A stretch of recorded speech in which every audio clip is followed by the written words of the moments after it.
Merci d'être au rendez-vous d'Économie Le Max sur i24 News. Au programme aujourd'hui, ni la crise ni les catastrophes aériennes n'ont freiné son envol. C'est au Bourget que l'industrie aéronautique mondiale affiche une fois de plus son état de forme étincelant. 23 milliards de dollars de commandes fermes rien qu'hier et le salon ne fait que commencer. Qui donc en seront les grands gagnants? Rendez-vous sur le tarmac dans un instant. Et puis à suivre également notre point sur l'évolution des marchés financiers en Europe. Et si l'euro résiste encore face au dollar, Paris comme Francfort passent leur journée dans le rouge. Une seule explication, une seule angoisse, c'est la Grèce, comme nous l'expliquera Eric Lewin. Voilà pour le sommaire, bienvenue à tous. L'essentiel d'abord, comme chaque jour, de l'actu éco-international. Et on commence en Europe avec ce chiffre, plus 1,3%. C'est la hausse au mois de mai du nombre d'immatriculations de voitures neuves dans l'Union européenne. 1,1 million de véhicules écoulés et une demande soutenue notamment par la Pologne, l'Espagne et la République tchèque, plus 18%. Les ventes en revanche sont en baisse en France et en Allemagne. Côté constructeur, c'est toujours Volkswagen qui, malgré son léger recul, mène la danse devant Renault et PSA. On en est tout de même à 21 mois consécutifs de croissance pour le secteur sur le vieux continent. Deux chiffres encore en Europe, ils concernent l'inflation. En Allemagne d'abord, plus 0,7% sur un an en mai, plus 0,1% par rapport à avril. Les prix remontent donc graduellement depuis février, après un passage en janvier en territoire négatif. Et une tendance qui s'invite aussi au Royaume-Uni, puisque l'inflation s'affiche à 0,1% pour le mois dernier en rythme annuel, contre moins 0,1% le mois précédent. Et en France, l'actualité dominée par le projet de loi Macron, loi pour la croissance, l'activité et l'égalité des chances économiques. Le texte était examiné ce mardi en séance publique par les députés avant l'annonce par Manuel Valls du recours à l'article 49.3 qui engage la responsabilité du gouvernement afin de contourner bien sûr le risque d'un rejet du Parlement. Plus d'1 millier d'amendements avaient été déposés hier par des députés. Autre actu, Air France, en marge du Bourget, la compagnie entame une nouvelle cure d'austérité. Des lignes déficitaires vont être fermées, long et moyen courrier. Un Airbus A340 sera retiré de la flotte. L'objectif est d'économiser 80 millions d'euros et de dégager 700 millions de résultats d'exploitation dans 2 ans. En parallèle, la bataille entre syndicats des pilotes et direction semble être repartie de plus belle. Cap sur le Moyen-Orient, on revient sur l'ouverture hier par l'Arabie Saoudite de sa bourse aux investisseurs étrangers. Libéralisation très strictement contrôlée qui devrait permettre à la première place boursière arabe d'attirer des milliards de dollars en exposant aussi aux pressions bien sûr de la concurrence mondiale. Riyad qui saisit en tout cas l'occasion de diversifier ses entrées d'argent avec la chute des cours du pétrole qui enfonce son déficit. Jusqu'ici, les étrangers devaient passer par des fonds d'investissement saoudiens ou basés dans le Golfe. Le flux de nouvelles liquidités sur le marché saoudien va apporter des investissements étrangers diversifiés vers le royaume.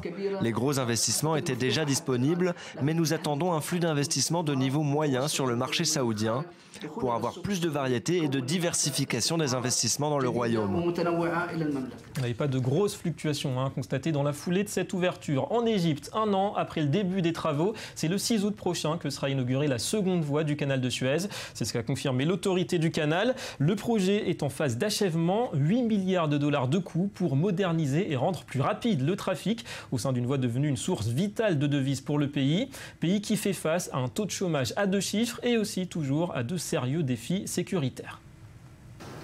Il s'agit non seulement de creuser et de draguer, mais aussi faire que la voie maritime soit valide et sécurisée pour la navigation. Nous ne permettrons pas à un seul navire de passer sans sécurité de navigation. Et tout cela se fait sous notre responsabilité, en coopération avec nos forces armées. Et puis un détour par le Zimbabwe, pays où tout le monde, ou presque, était devenu multimilliardaire ces dernières années en raison de l'hyperinflation. Imaginez, 5 $ américains valaient 175 millions de milliards de dollars zimbabwéens. En 2008, l'inflation atteignait, d'après le FMI, 500 milliards de %. Alors fini la démesure, la Banque centrale a décidé de retirer progressivement sa devise pour l'échanger en billets verts. Beaucoup de gens ont été lésés. Ils estiment avoir perdu beaucoup d'argent après que nous ayons converti la monnaie en dollars américains en février 2009. Nous pensons que c'est un bon geste de la part du gouvernement d'essayer de rétablir le bon sens, non seulement dans le secteur financier, mais aussi dans l'ensemble de l'économie. Le risque grec est bel et bien intégré par les marchés financiers. Nouvelle journée hier de repli pour les principales bourses en Europe, tirée évidemment vers le bas par l'incertitude quant au sort de la Grèce et de sa dette. Aucun accord en vue malgré l'imminence de remboursement majeur pour Athènes. Hier, le patron, vous le voyez, de la BCE a tout de même assuré que les banques grecques pourront toujours profiter de financements d'urgence en échange bien sûr de garanties. Mais pour lui aussi, le temps presse. On écoute Mario Draghi. Un accord solide et crédible avec la Grèce est nécessaire, non seulement dans l'intérêt du pays, mais aussi de la zone euro dans son ensemble. Bien que tous les acteurs doivent encore faire un effort, la balle est indiscutablement dans le camp du gouvernement grec pour prendre les mesures nécessaires. La pression sur Athènes et on retrouve Eric Lewin. Eric, les marchés sont entrés dans une spirale baissière. Oui, il faut faire très attention, David, à ce qui se passe avec la Grèce, tout simplement parce qu'il semble qu'il y a maintenant un effet de contagion. Alors il y a bien sûr une chute des bourses, mais il y a également de fortes tensions sur les marchés obligataires périphériques. On a noté des tensions sur les obligations italiennes, espagnoles ou encore portugaises. Alors il est très difficile de savoir ce qui se passerait si la Grèce faisait faillite.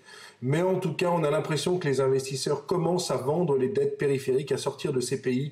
Et ça nous rappelle un fâcheux précédent. Alors, pour parler de la Grèce, disons que les négociations sont au point mort, que la réunion de l'Eurogroupe jeudi sera extrêmement importante et qu'il faut absolument trouver une solution, il faut absolument trouver un compromis parce qu'après, on ne sait pas, on bascule dans le néant parce qu'il n'y a jamais eu de cas dans l'histoire de l'Europe d'un pays qui fait faillite. Donc vraiment une situation extrêmement périlleuse pour les marchés.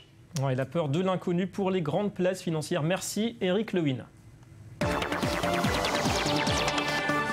Allez, direction le salon du Bourget, le rendez-vous numéro 1 du monde de l'aéronautique. Et grosse journée hier pour l'ouverture aux professionnels. 23,5 milliards de dollars de commandes fermes pour les principaux aveneurs. 20 milliards de lettres d'intention. Il faut dire que le secteur semble totalement épargné par la crise. Et au-delà du match Boeing-Airbus, eh bien la France entend bien profiter de l'événement pour étaler son savoir-faire dans le civil et dans le militaire. Et pour relancer l'emploi, on voit tout cela avec Johanna Citruc. Il a ouvert ses portes lundi. Le coup d'envoi a été donné par le président François Hollande, le 51e salon de l'aéronautique du Bourget. Et cette année encore, c'est le duel Boeing-Airbus qui rythme ce grand rendez-vous international. Mardi, en milieu de matinée, l'avionneur américain a enregistré plus de 15 milliards de dollars de commandes fermes. Une somme que son concurrent européen avait déjà atteint la veille au soir. Un succès qui s'explique grâce à l'A350, le gros porteur sur lequel mise Airbus. Les ventes de la 350 devraient rester très fortes. En fait, on a eu un petit retard à l'allumage comparé au Boeing 787. Mais comme je l'ai dit, nous sommes sûrs qu'avec le temps, nous vendrons plus d'A350 que de 787. La 350, c'est la vedette parce que c'est notre nouveau-né. Le premier à entrer en service en janvier. Nous allons livrer 15 cette année. Et c'est un programme qui se porte très bien avec des centaines de commandes et une production qui va atteindre 10 par mois avant la fin de 2018. Autre atout de la 350, sa consommation en carburant, plus faible que celle de ses concurrents. Nous sommes à la veille de la conférence sur le climat. Et on pourrait dire qu'il n'y a pas de rapport entre l'aéronautique telle que nous la voyons ici et le climat. Mais c'est tout le contraire. L'aéronautique est un secteur qui permet de faire beaucoup d'économies. L'avion sur lequel j'étais, l'avion A350 Airbus, est un avion qui permet de faire 25 à 30% d'économies de carburant. En France, le secteur aéronautique représente un chiffre d'affaires de près de 50 milliards d'euros. Et cette année encore, pour honorer les commandes passées au Salon du Bourget, il va falloir embaucher. On pourrait atteindre jusqu'à 15 000 recrutements si on cumule les secteurs civils et militaires. L'aéronautique a créé 10 000 emplois l'année dernière et nous avons encore l'espoir d'en créer presque autant dans l'année 2015. Lorsque nous annonçons des contrats, il y a souvent un temps assez long qui s'écoule entre le moment où il y a cette décision et le moment où il y a les créations d'emplois. Mais j'ai eu confirmation que nous aurons 2015, 2016, 2017 de nombreuses créations d'emplois grâce aux contrats qui ont été conclus. Et avec la hausse du trafic aérien, Airbus estime les besoins des compagnies à environ 32 600 appareils sur les 20 prochaines années. Un marché de près de 5 000 milliards de dollars. Voilà, la fête n'est pas finie. On précise aussi que le salon sera ouvert au public à partir de vendredi. Et avec nous pour en parler, l'économiste Michael Gabaye. Bonjour. Bonjour. Bienvenue à vous. Alors d'abord, on veut comprendre comment on explique les performances du secteur malgré les commandes qui s'envolent, malgré la mollesse de l'économie mondiale en général. Alors, ce qui se passe aujourd'hui, c'est qu'on a de nouveaux acteurs qui rentrent dans le marché. Si pendant très longtemps, c'était les États-Unis et l'Europe qui étaient les grands demandeurs d'avions, les grandes compagnies historiques, aujourd'hui, la demande s'est largement décalée vers l'Asie. On pense à des sociétés, enfin des China Airlines, etc. sont des gros commandateurs. Il y a aussi toutes les chaînes Qatari, Emirates, dans le Golfe.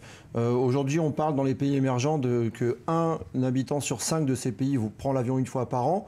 Il pourrait passer à 60%, 75% dans les 10 prochaines années. Donc on a toute une population qui ne prenait pas l'avion, qui n'a jamais pris de l'avion et qui n'était pas consommateur de... La classe moyenne chinoise qui... voilà, exactement, qui commence à prendre de plus en plus. Donc il y a de plus en plus de demandes. Donc les compagnies chinoises, asiatiques et qataries, africaines aussi, vont faire exploser la demande. Ouais, un mot aussi quand même du pétrole. La baisse des cours, ça facilite peut-être un petit peu les choses. C'est plus facile pour une société, pour un exploitant d'avion, pas pétalement pour Airbus, de se positionner dans le futur. Ils savent que leurs prévisions seront plus faciles. Ce sera plus facile de vendre des billets moins chers quand on a moins de coûts. Mais encore une fois, je pense que c'est plus des arguments aujourd'hui en termes d'écologie, en termes de responsabilisation. On parle de trace carbone, etc. Ségolène Royal, où il n'y a pas longtemps, parlait de descendre de 2,5 à 2% la contribution d'émissions de gaz à effet de serre du secteur aéronautique. C'est un peu tout ça qui aide. Alors, on parle beaucoup du match, forcément, Airbus-Boeing, un duopole quasiment au niveau mondial. Est-ce que c'est vraiment positif pour le secteur dans son ensemble, aussi peu de concurrence finalement? Alors, ce qui reste positif pour le secteur, c'est que ces deux duopoles, en fait, représentent deux économies ennemies, entre guillemets. C'est-à-dire qu'il y a un avionneur qui est Airbus, qui est européen, et vous avez Boeing qui est américain, qui sont des vitrines. Et c'est une guerre très diplomatique. On peut se rappeler, par exemple, pour être proche de nous en Israël, que El Al avait été sur le point de commander des avions chez Airbus et la diplomatie américaine avait fait en sorte que le contrat arrive chez Boeing. Donc la politique s'en mêle pas mal. La politique s'en mêle beaucoup. Maintenant, dans les petits avions, dans les petits et moyens courriers qui sont un des secteurs les plus porteurs, il y a aujourd'hui l'émergence de sociétés comme Mitsubishi ou Bombardier, Embraer, qui ont une expertise sur les moyens courriers. Tout ce qui est long courrier, gros porteur, on passe au 747 ou à la 380, ça reste pour l'instant la chasse gardée de Airbus et de Boeing. Ouais, alors au-delà du civil, il y a l'aviation militaire qui se porte aussi très bien. On pense à Dassault, on pense au Rafale. C'est peut-être un vrai relais de croissance et aussi d'emploi pour l'Hexagone finalement, ce secteur qui est quand même le premier à l'export. Voilà, aussi on a vu Airbus avec une commande de 300 drones dans le secteur. L'aéronautique française commence à comprendre que c'est plus facile de vendre un drone que de vendre un Rafale et qu'on peut faire les mêmes chiffres sur les drones que de courir pendant des années à vendre des Rafales, surtout qu'on sait que sur les avions de chasse, la diplomatie, encore une fois, fait beaucoup. C'est souvent le gouvernement américain qui oblige un pays à acheter un F-16 ou un F-18 plutôt qu'un Rafale. Ouais, en parlant des drones, Israël aussi est présent au Bourget. Israël a toujours un très très grand stand au Bourget.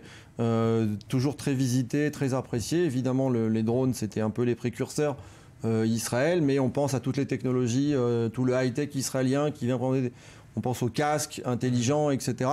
Tout ça est présenté. C'est vrai qu'Israël, ça fait longtemps qu'ils ont raté la production d'avions, mais ils restent très présents dans le secteur de l'avionique militaire. Et de l'espace aussi. Merci beaucoup, Michael Gabaye, pour ces explications. C'est l'heure du Media Watch. La revue de presse, et on reste dans le domaine des avions, on s'intéresse aux techniques, aux secrets des compagnies pour alléger leurs coûts. Bonjour Johanna Citruc. Bonjour David. Alors des astuces parfois étranges. Oui, un des coûts les plus élevés pour les compagnies aériennes, c'est le kérosène. Elles cherchent donc à en utiliser le moins possible. Et pour cela, la solution, c'est d'alléger le poids de leurs avions grâce à une multitude de petites astuces. Des techniques que Le Figaro s'est amusé à passer en revue. Alors pour les plus classiques, certaines compagnies proposent de limiter le poids des bagages, d'alléger la carlingue avec une peinture spéciale qui empêche les dépôts de poussière sur l'avion, ou encore de décharger les plateaux repas, puisque figurez-vous David qu'il suffit de délester les sachets apéritifs de seulement 3 cacahuètes pour économiser des milliers de dollars par an. Et maintenant pour les techniques un petit peu plus insolites, eh bien, il y a les compagnies qui proposent de payer en fonction de son poids, d'embaucher des hôtesses plutôt que des stewards, puisqu'a priori les femmes sont plus légères que les hommes, de réduire le nombre de toilettes ou encore de voyager debout pour supprimer le poids des sièges. Ouais, ça va loin parfois, en tout cas il faut penser à tout. Et puis on parle, Johanna, vacances, tant qu'on y est, les employés qui prennent tous leurs congés ont plus de chances d'avoir une promotion. Oui, c'est le résultat d'une étude américaine publiée sur la Harvard Business Review. Et dans le détail, elle explique que contrairement à ce qu'on pourrait penser, eh bien, les salariés qui prennent toutes leurs vacances ont 6,5 fois plus de chances de décrocher une promotion. Et qui dit promotion dit généralement augmentation. Alors comment expliquer ce lien? En fait, c'est assez simple. Les vacances permettent de se reposer, de se sentir bien, d'être heureux et donc de gagner en efficacité. Et plus on est efficace, eh bien, plus on a de chances d'être promu. Pourtant, d'après l'article, les Américains n'ont jamais autant zappé leurs vacances qu'aujourd'hui. D'ailleurs, 4 employés sur 10 expliquent qu'ils ne peuvent pas prendre tous leurs congés puisqu'ils ont trop de travail. C'est trop important. Ils ne peuvent pas donc avoir le temps de récupérer, d'avoir tous leurs jours. En tout cas, avec les vacances, on est gagnant à tous les coups. Merci Johanna, à très bientôt. À bientôt. Voilà, fin de cette édition Économie. Le Mag revient demain sur i24 News. Restez avec nous, l'info continue.